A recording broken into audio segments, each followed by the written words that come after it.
grande foi os pensamentos controversos, querendo que eu e você não chegasse. Aleluia, glória a Deus. Mas foi de base. Ele tentou do lado, tentou do outro, mas não conseguiu. Aleluia, glória a Deus.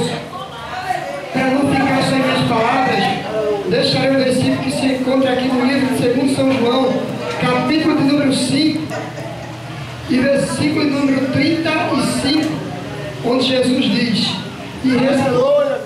E Jesus lhe disse-lhe: Eu sou o pão da vida. Aquele que vem a mim não terá fome.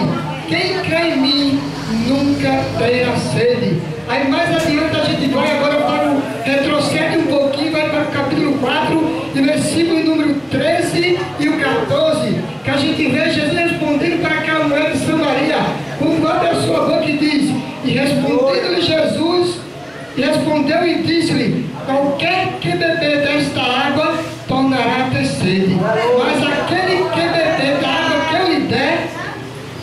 que eu lhe der, nunca terá sede, porque a água que eu lhe der se fará nele uma fonte de água a jorrar para a vida eterna. Aleluia, Deus. A gente vê que no capítulo 6, versículo 35, ele diz que é o pão da vida. A gente vai para o capítulo 4, versículo 13 e 14, a gente vê Jesus dizer que ele é a água que mata a sede espiritual. Aleluia, Deus. E graças a Deus, é esse homem que mata a tua sede e que mata a minha sede, se chama Jesus de Nazaré. E ele está aqui nesta noite para matar também a sede e a fome do ouvido da palavra de Deus.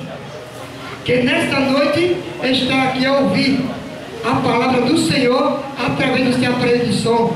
Amado e ouvido da palavra de Deus, que você ouça essas palavras